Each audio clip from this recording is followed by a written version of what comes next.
वंदे वंदे वंदे नमः पार्वती पतिये हर हर।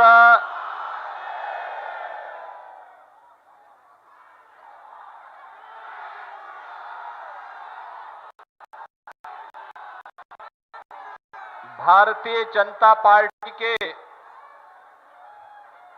बिहार सरकार के मंत्री सिवान विधानसभा क्षेत्र से एनडीए के प्रत्याशी श्री मंगल पांडे जी, दरोदा विधानसभा क्षेत्र से एनडीए के प्रत्याशी श्री कर्णजीत सिंह जी, बढ़हरिया विधानसभा क्षेत्र से एनडीए के प्रत्याशी सेंद्रदेव सिंह पटेल जी, माननीय सांसद महाराजगंज श्री जनार्दन सिंह सिग्रीवाल जी, माननीय सांसद सिवान श्रीमती विजयलक्ष्मी देवी जी, उत्तर प्रदेश सरकार के परिवहन मंत्री श्री दयाशंकर सिंह जी, पूर्व सांसद श्री ओम प्रकाश यादव जी, पूर्व विधान पार्षद श्री मनोज कुमार सिंह जी, भारतीय जनता पार्टी के जिला के अध्यक्ष श्री राहुल तिवारी जी, जदयू के अध्यक्ष श्री चंद्रकेतु सिंह जी, लोजपा के जिलाध्यक्ष श्री महादेव पासवान जी, राष्ट्रीय लोक मोर्चा के जिलाध्यक्ष श्री अब्दुल रिजवान जी, निवर्तमान जिलाध्यक्ष बीजेपी श्री संजय कुमार पांडे जी, वरिष्ठ नेता श्री मुकेश कुमार बंटे जी, भारी संख्या में मौसम की परवाह के बगैर आज की चुनावी सभा में आए हुए सिवान विधानसभा क्षेत्र और जनपद के हमारे सभी बहनों और भाइयों, मैं सबसे पहले मौसम की परवाह के बगैर पिछले 3 दिन से लगातार बिहार में मूसलाधार बारिश और मौसम की परवाह के बगैर आपका जो ये उत्साह है, इस उत्साह का मैं हृदय से आपके प्रति आभार व्यक्त करते हुए अभिनंदन करता हूं। आप सबका मैं अभिनंदन करता हूं।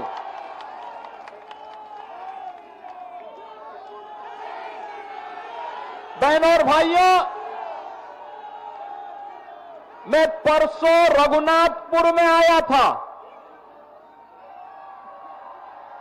और रघुनाथपुर में मैं इसलिए आया था क्योंकि एक खानदानी माफिया वहां पर फिर से कब्जा करना चाहता है।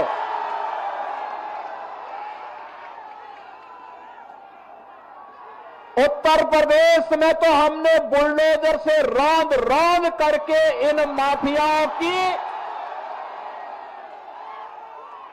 कचमूर निकाल करके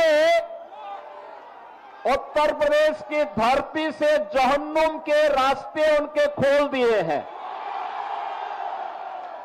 लेकिन हमारी सीता मैया से जुड़े हुए बिहार की धरती पर कोई मारिच और सुबह फिर से सिर न उठाना पड़े, उठा सके।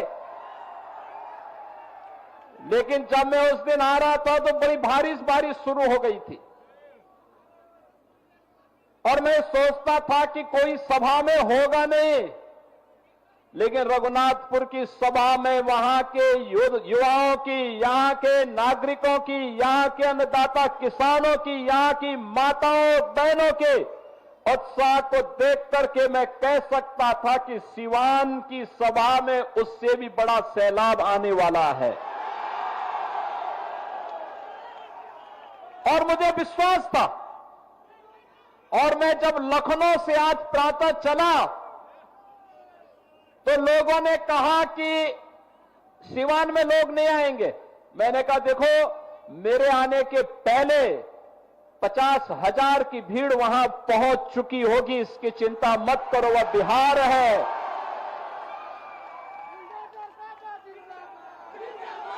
ये छोटे मोटे आंधी तूफानों से कोई बिहार के वासियों से टकरा नहीं सकता है।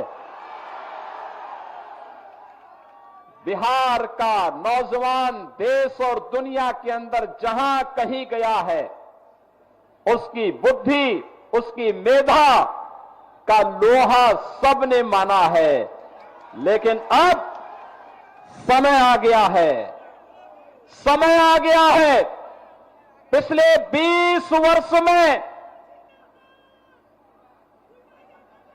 नीतीश बाबू के नेतृत्व में सुशासन की जो नींव मजबूत हुई है, उस पर बिहार की मेधा और बिहार की बुद्धि के बल पर एक सुदृढ़ भवन का निर्माण करना है, जो विकसित बिहार के निर्माण में योगदान दे सके। और इसके लिए आपका आह्वान करने के लिए आज मैं वापस यहां पर आपके बीच आया हूं। बहनों और भाइयों, ये सचमुच जब हर व्यक्ति घबराया है बारिश में क्या होगा, तब भी आपने उत्साह दिखाया, आपने दिखाया। सचमुच ये अभिनंदनीय है, स्वागत योग्य है। और इसीलिए मैं आप सभी का, सिवान वासियों का हृदय से अभिनंदन करता हूं, स्वागत करता हूं। बहनों और भाइयों,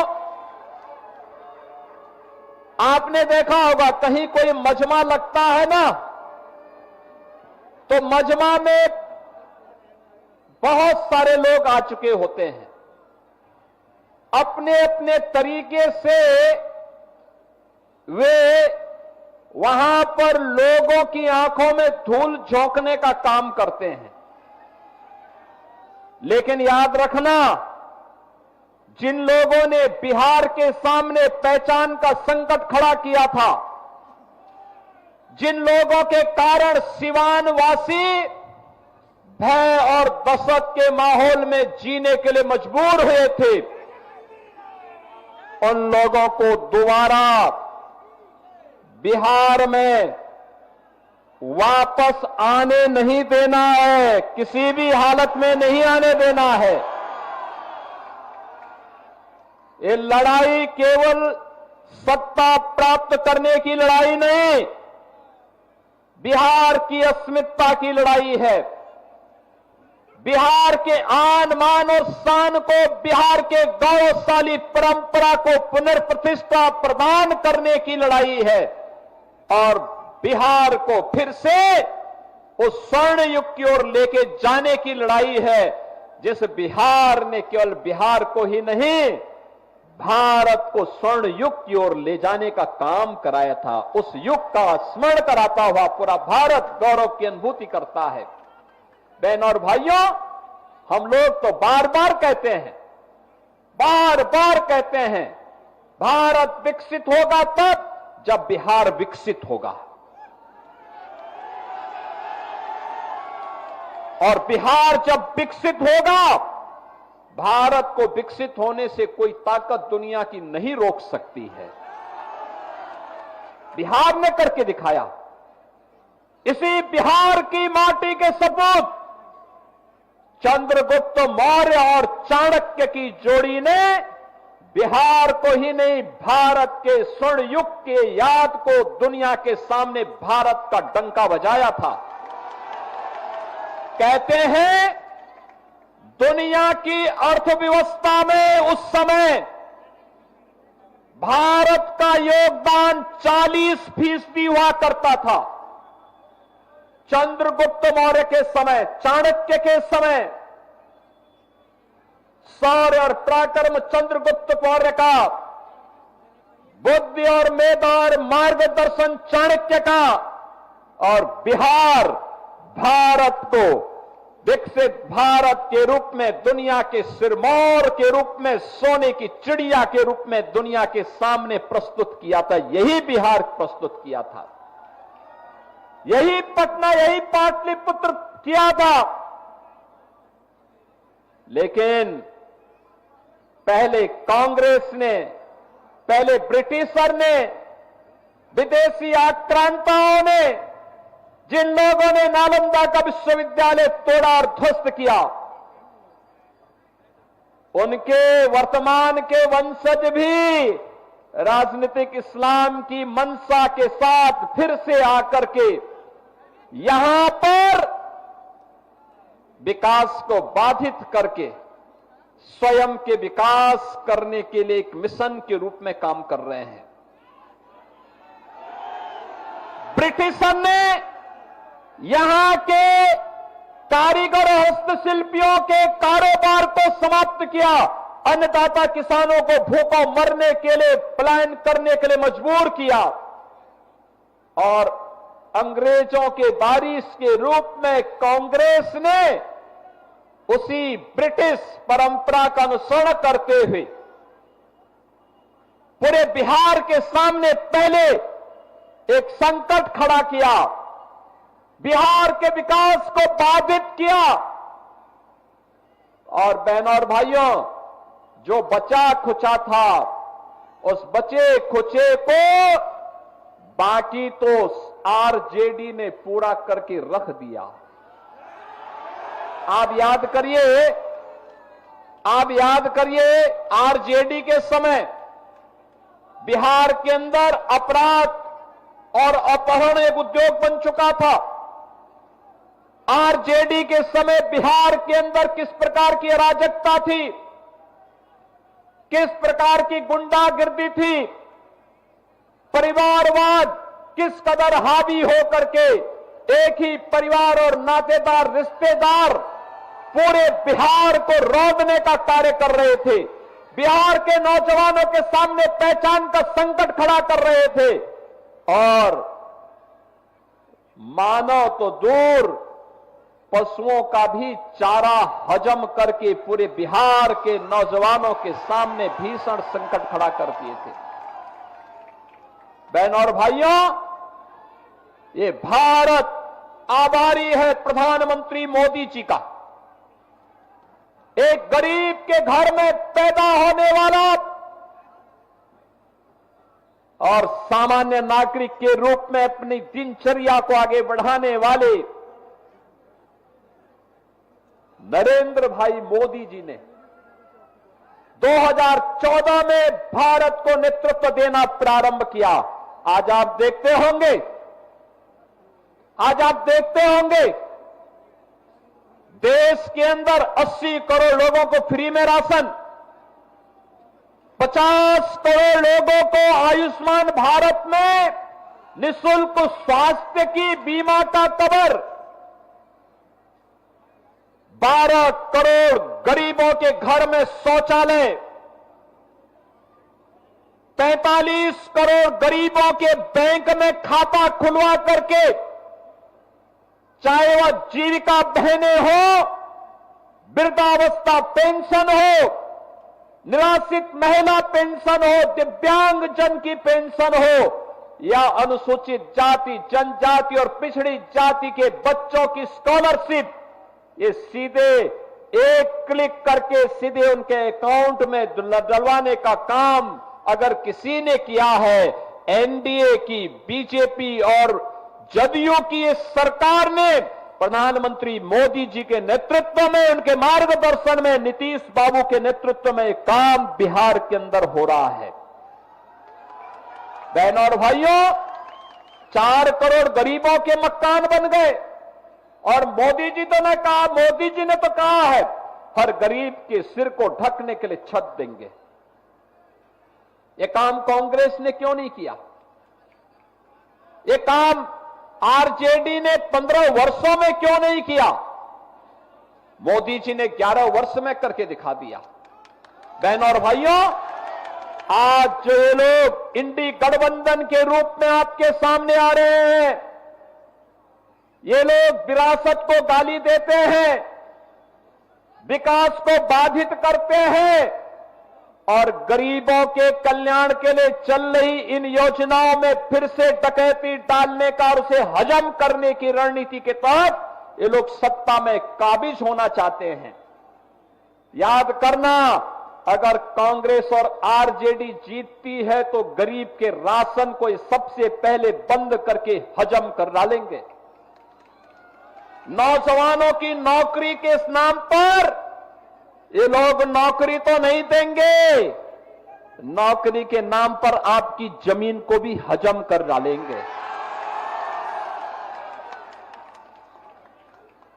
ये लोग विकास तो नहीं कराएंगे, लेकिन विकास के नाम पर माफिया राज को फिर से ला करके नग्न तांडव करवाने का कार्य सीवान के अंदर और बिहार के अंदर फिर से करने का कार्य करेंगे। या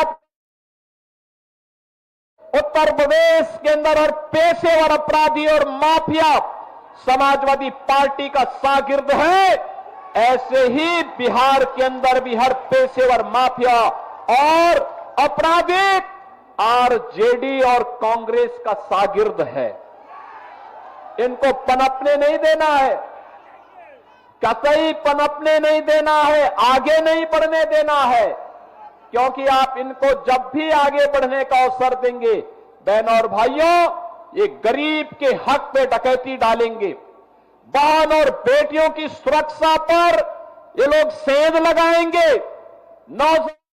रोजगार को छीनने का कार्य करेंगे और अन्नदाता किसानों की खुशहाली को ये लोग हर हाल में रौंदने का कार्य करेंगे।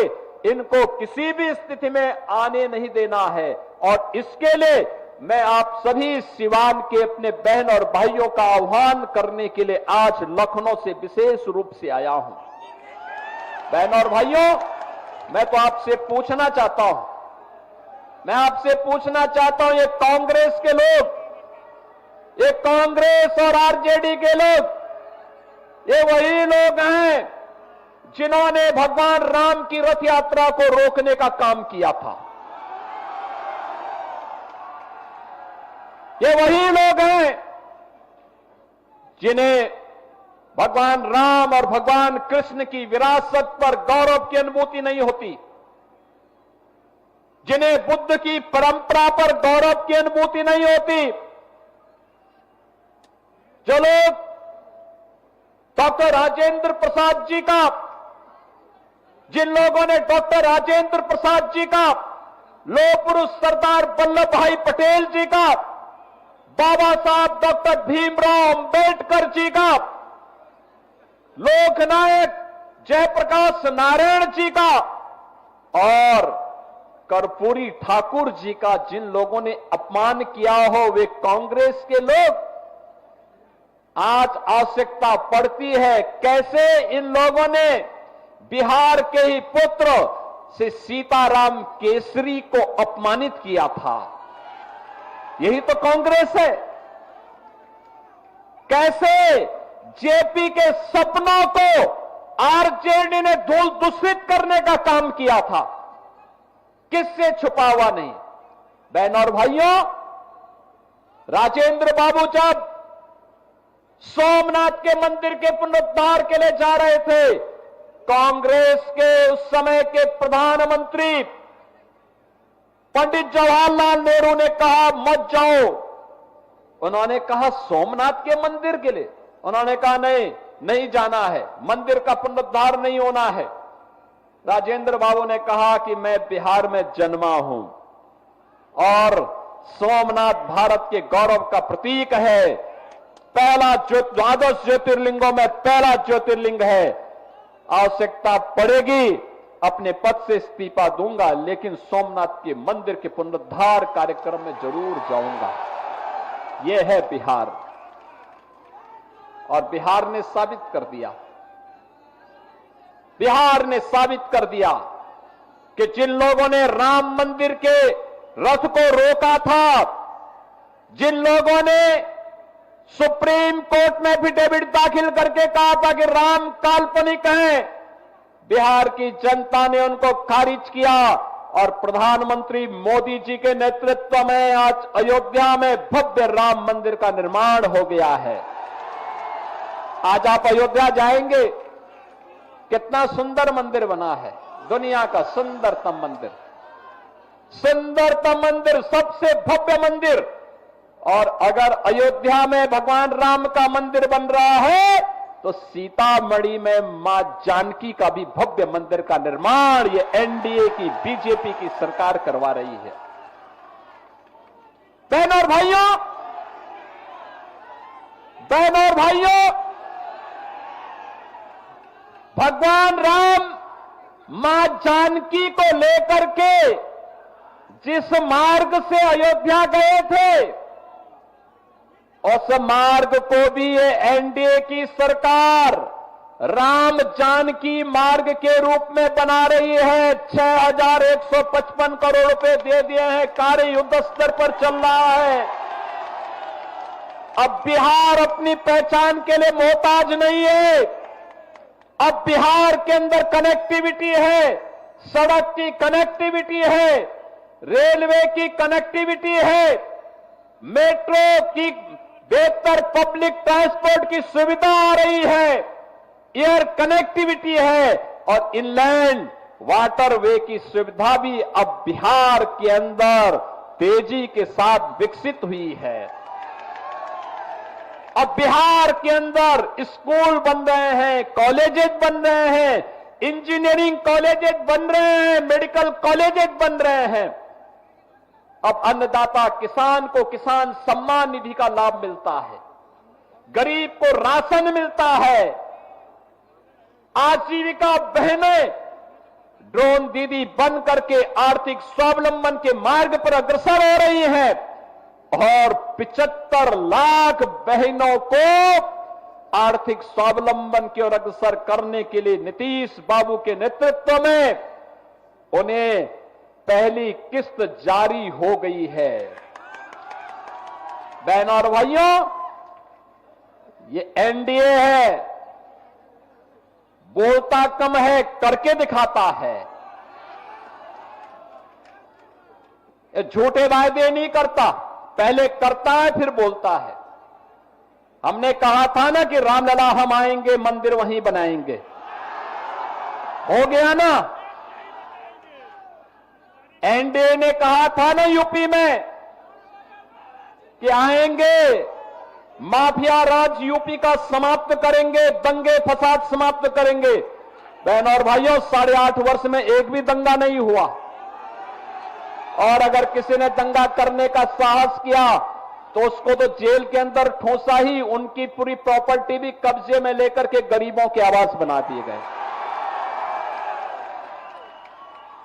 अब यूपी में दंगा नहीं, सब चंगा है। अब यूपी में दंगा नहीं कर सकता कोई। पर्व और त्योहार के पहले, दंगाई के पहले की उसको बता दिया जाता है कि भाई दंगा करोगे तो खानदानी पूरी प्रॉपर्टी भी जाएगी, कहीं भीख भी नहीं मिलेगी। बहनों और भाइयों, और हमने कहा था ना, माफिया राज सदैव के लिए समाप्त करेंगे और बहुत अच्छे ढंग से उनके जहन्नुम के टिकट काटे गए। बहुत